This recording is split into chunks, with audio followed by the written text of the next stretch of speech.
Today we will reflect on SD 50.5. There are two very short but important suttas here, very informative suttas. The first is called Iti Indriya Sutta, the Iti Buddhaka discourse on the faculties, IT 3.2.3. This is on the three faculties of final knowledge. The second sutta is called Tikha Seka Sutta, the threes discourse on the learner, A 3.84. From the here the theme is the qualities of a learner. So from these two suttas we can notice there about the nature of the path of awakening and those who are awakened. It's not always we get teachings like this that are very succinct, that tell us directly, very simply, the nature of the awakening mind and to some extent the nature of the awakened mind. We'll start with the easier sutta first. It is the second one, the Tikha Seka Sutta. This sutta is the short title is simply Seka Sutta. So we have added the prefix Tikha for us to be sure that we know where it comes from. That is from the Book of Threes in the Anguttara Nikaya. The sutta goes like this. Then a certain monk approached the Blessed One, saluted him, and then sat down at one side. Sitting at one side, the monk said, Bhante, a learner, it is said. In what way is one a learner? So that is the question. What is a learner? Sekha. Sekha can be spelled with a single K or double K. Sekha, S-E-K-K-H-A, or Sekha, S-E-K-H-A. So the Buddha simply replies, he trains himself, Bhikshu, therefore he is called a learner. Here you got to know a bit of Pali. Here the Pali word is sikati, to train, right? So from sikati you get seka, the one who trains. And in what does he train? Asked the Buddha, kind of a hypothetical question. He trains in the higher moral virtue, he trains in the higher mind, he trains in higher wisdom. He trains, therefore he's called a learner or trainee, if you like. So here the training refers to the three trainings, training in moral virtue or the higher moral virtue, if you like. Higher moral virtue usually refers to the monk's virtue, but it also refers to meditation. When we are in deep meditation or when we are kind of meditating in a proper way, we will basically live like a monk. We will kind of let go of the five physical senses. We easily master our senses, so to speak, because we are focused on the mind, which is the second training, where the mind is so focused it gets into jhana, and the kind of mind, the dhyanic mind, which is very calm, very clear, is able to see true reality much more clearly, so that wisdom arises. We can see and understand the nature of impermanence more directly, more clearly. So this is the higher wisdom. And a person who studies these things, learns these things through experience, is called a learner. Then the sutta ends there, and then the closing verses say, to the learner who is training, following the straight path. Okay, here the straight path of course refers to the Eightfold Path, which goes straight to Nirvana, and straight also means the mind must be focused. First there is the knowledge regarding destruction. So here, in other words, we have this understanding how the defilements are destroyed, how we end suffering. So this is the third and fourth noble truth, if you like. Then immediately there is final knowledge. Now here, anya, final knowledge, refers to the liberating knowledge, a special term. Usually it means arahathood. So, but here it's still a knowledge. In other words, you kind of have a good idea what it's like. After that, for one liberated by final knowledge, such a one indeed, there is the knowledge, unshakable is my liberation. Then this person, this individual, knows he is liberated by way of the destruction of the fetter of existence. In other words, there is no more rebirth, no more becoming again, no more suffering. So this is a very short kind of definitive sutta on the nature of the path of awakening and the awakened one.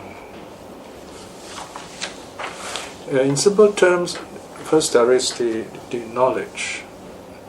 First, we experience this destruction of suffering, if you like, and then after that we look back by way of review knowledge. We say, oh, okay, this is what it is. Now I know what it is. Okay, so you have these two aspects.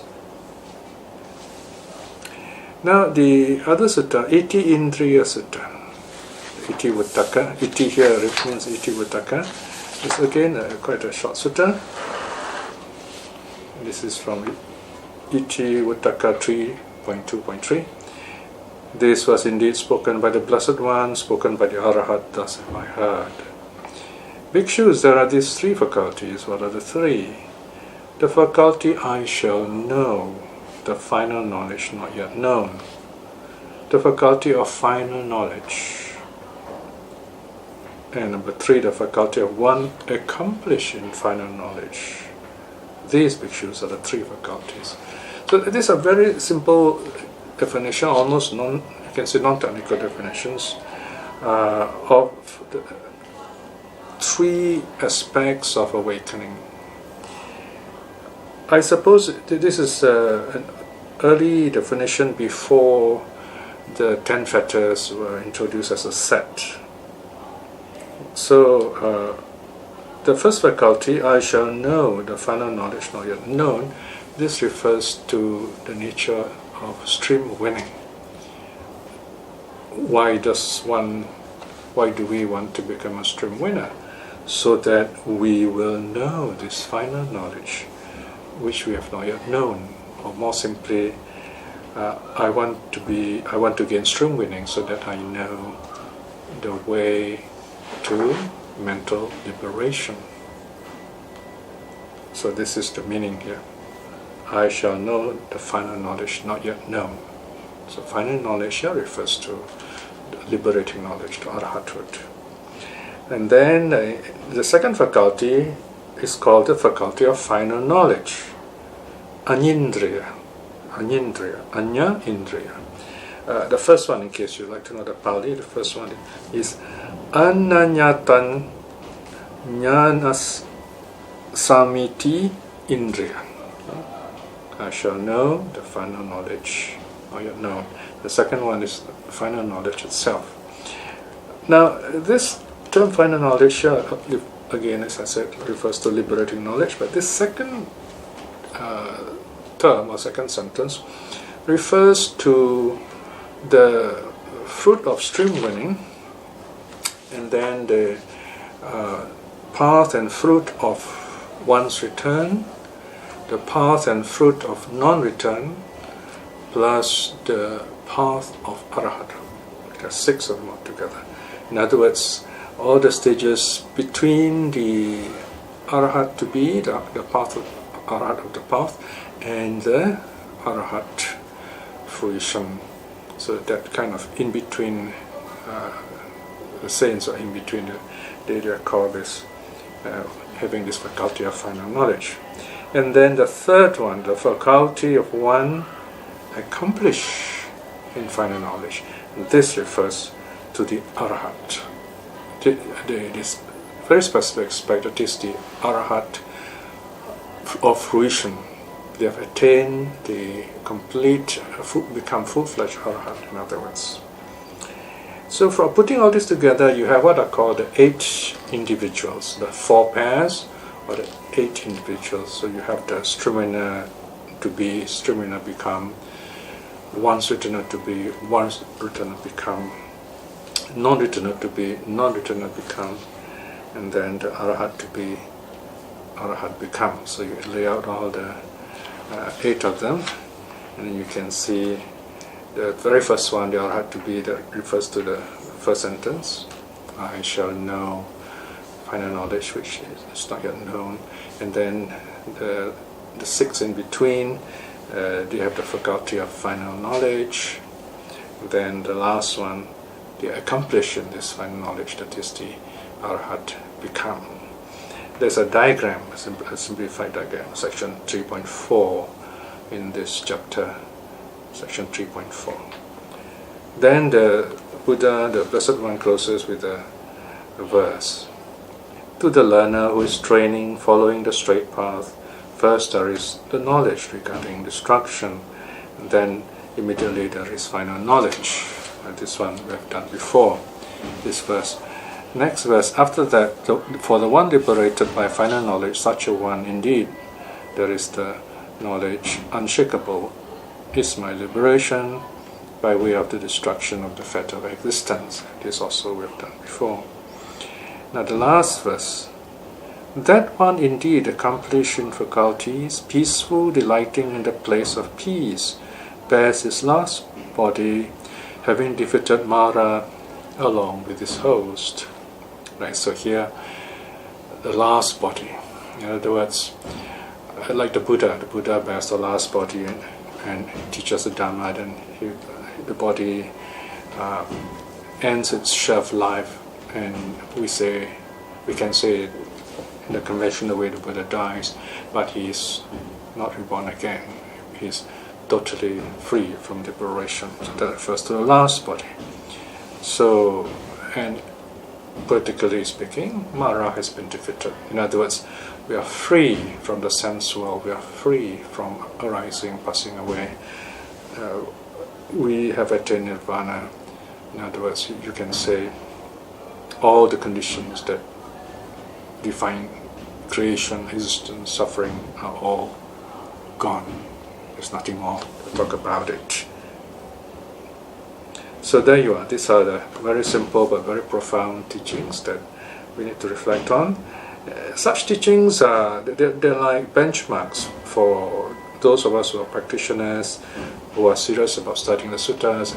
As we deepen our knowledge, then we look at it and we say, oh, okay, now I understand this better.